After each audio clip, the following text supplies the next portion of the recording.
The rain hammered against the hospital windows like 1,000 desperate fists. Each drop a prayer, each gust of wind a plea for mercy. Sarah Chen stood motionless in the fluorescent-lit corridor, her reflection ghost-like in the glass, watching the storm rage outside while another tempest raged within her chest. The doctor's words still echoed in her mind, cold and clinical, stripping away every hope she'd clung to for the past 6 months. Stage 4, inoperable. 6 weeks, maybe 8 if she was lucky. Lucky. The word tasted like ash on her tongue. She pressed her forehead against the cool window and let the tears come. Silent and hot, mixing with the condensation on the glass until she couldn't tell where her grief ended and the storm began. But Sarah Chen had never been one to surrender without a fight. Not when she'd worked 3 jobs to put herself through nursing school, not when she'd lost her parents in a car accident at 19, and not now at 34, when life had finally started to make sense. She wiped her eyes with the back of her hand, squared her shoulders, and made a decision that would change everything. If she only had weeks left, she would make them count. She would give away every ounce of love she had left in her, pour it into the world like water into parched earth. And maybe, just maybe, she'd leave something beautiful behind. The next morning, Sarah walked into Mercy General Hospital for what she knew would be one of her final shifts. Her colleagues had no idea about her diagnosis. She'd kept it hidden, unable to bear the weight of their pity. As she tied her hair back and pinned her name badge to her scrubs, she caught sight of the new patient roster. Room 412, Emma Rodriguez, age 7, acute lymphoblastic leukemia. Sarah had cared for hundreds of patients over her 10 years as a pediatric nurse, but something about Emma's file made her pause. Maybe it was the coincidence of their parallel battles.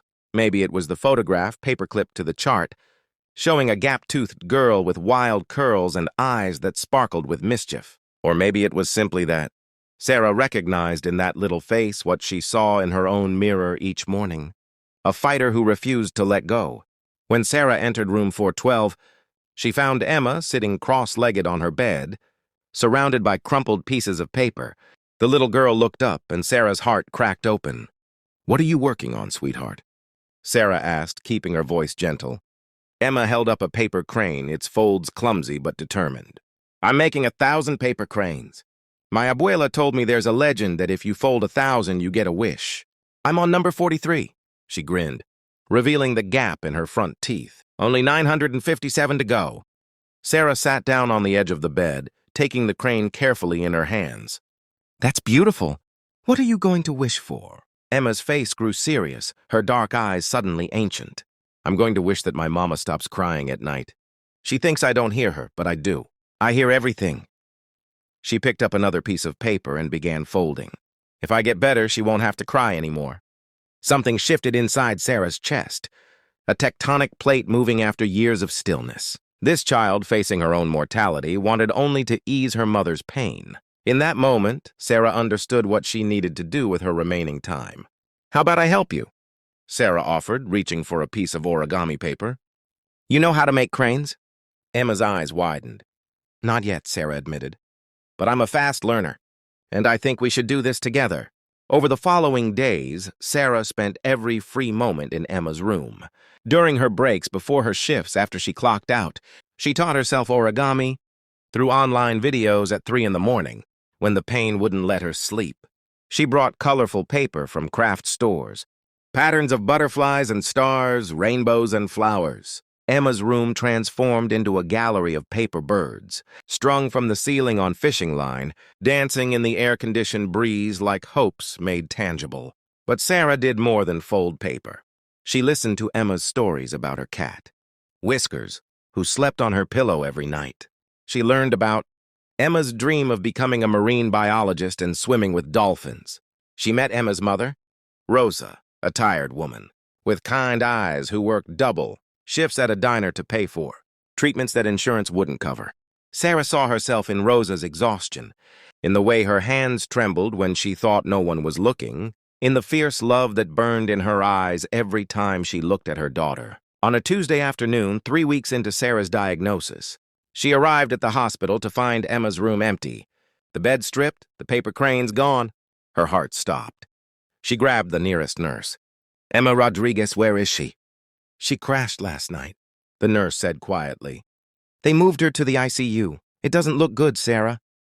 Sarah ran. She ran through corridors she'd walked 10,000 times, her lungs burning, her vision blurring. When she reached the ICU, she found Rosa collapsed in a chair outside Emma's room, her face buried in her hands, her shoulders shaking with silent sobs. Rosa, Sarah whispered, kneeling beside her. Rosa looked up, her eyes red and swollen. They said to say goodbye. They said there's nothing more they can do. Her voice broke. My baby girl. My sweet, brave girl. Sarah's mind raced. She thought of the paper cranes, of Emma's wish, of all the unfairness. In a world where children suffered and mothers wept and good people died before their time. She thought of her own 6 weeks ticking away like a bomb. And then she remembered something from her training, a conversation she'd had years ago with a specialist about experimental trials. Wait here, Sarah said. She spent the next 4 hours making phone calls, pulling strings, calling in every favor she'd earned in a decade of nursing. She contacted research hospitals, experimental treatment programs, clinical trials that were desperate for patients who fit specific criteria. Emma fit one of them, a cutting-edge immunotherapy trial at Johns Hopkins, one that had shown a 70% success rate in early testing. The only problem was the cost, $50,000 up front. Non-refundable just to enter the program. Sarah looked at her bank account. She had $62,000, saved over years of living frugally, money she'd planned to use for the around-the-world trip she'd always dreamed of taking. Money that now meant nothing because she wouldn't live long enough to spend it. She didn't hesitate. She transferred $50,000 to Johns Hopkins that night. Then she walked back to the ICU and told Rosa that Emma had been accepted into the trial, that transportation was arranged, that everything was covered. Rosa stared at her, uncomprehending. I don't understand. How? We don't have that kind of money. An anonymous donor, Sarah lied. These things happen sometimes, miracles. Emma was transferred to Johns Hopkins the next morning. Sarah called in sick for the first time in her career and went home to her small apartment. She stood in her living room, surrounded by the life she'd built, and felt at peace for the first time since her diagnosis. She'd done something that mattered. She'd turned her tragedy into someone else's hope. But the story wasn't over. 2 weeks later, Sarah collapsed at work. When she woke up in a hospital bed, she found her supervisor standing over her with a strange expression on her face. Sarah, why didn't you tell us you were sick? I didn't want the pity, Sarah whispered. You should have told us. Her supervisor sat down, taking Sarah's hand. Rosa Rodriguez came by yesterday. She wanted to thank the hospital for what we did for Emma when we told her we didn't know what she was talking about. She showed us the transfer records. Your name was on them, Sarah. Sarah closed her eyes. How is Emma? She's responding to treatment. They're calling it remarkable. Her supervisor's voice cracked. Sarah, what you did. Rosa wants to see you. She's been calling every hour. When Rosa walked into Sarah's room that evening, she wasn't alone. Behind her came a procession of people. Nurses Sarah had worked with, patients she'd cared for, families she'd comforted. They filled the room until there was standing room only, and then they kept coming, lining the hallway outside. Rosa approached the bed, tears streaming down her face. You gave up everything for my daughter. A stranger, why? Sarah struggled to find words. Because Emma wanted to stop you from crying. Because kindness is the only thing we can truly give. Because I had weeks left and she had a lifetime ahead of her. She paused. Because we're all connected even when we don't know it. Your pain is my pain. Emma's hope is my hope. Rosa reached into her bag and pulled out something wrapped in tissue paper. She unwrapped it carefully, revealing a paper crane, perfect and luminous. Emma made this one herself when she heard what you did. She wanted you to have it. She said to tell you that you're her wish come true, and now she wants to be yours. Over the next days, something extraordinary happened. Rosa had shared Sarah's story on social media, and it spread like wildfire. Donations poured in from across the country, from people who'd been moved by Sarah's selflessness. Within a week, they'd raised $300,000, enough for Sarah to enter an experimental trial herself, one she'd researched but dismissed as financially impossible. Sarah lay in her hospital bed, overwhelmed. I don't deserve this, she whispered to Rosa, who'd barely left her side. You taught us that kindness creates ripples, Rosa said softly. You threw a stone into the water and now the waves are coming back to you. Let us save you the way you saved Emma. 6 months later, Sarah stood in Emma's hospital room at Johns Hopkins. Both of them were in remission. Emma was back to her gap-toothed grin, her wild curls longer now, her eyes still sparkling with mischief. Between them, hanging from the ceiling, danced 1,000 paper cranes. We did it, Emma said, reaching for Sarah's hand. We made our wish come true. Sarah smiled, squeezing the small hand in hers. No, sweetheart. We became each other's wish. That's even better. As they stood together, surrounded by paper birds and possibility, Sarah understood that this was what it meant to be human. To give without expecting. To love without counting the cost. To recognize that in saving others, we somehow save ourselves. Her cancer had given her a death sentence.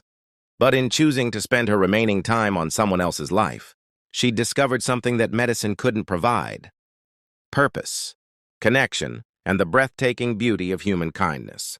Outside, the sun broke through the clouds, casting rainbows across the walls. The paper cranes swayed gently, casting dancing shadows that looked like wings. Sarah had learned that you don't need a lifetime to make a difference.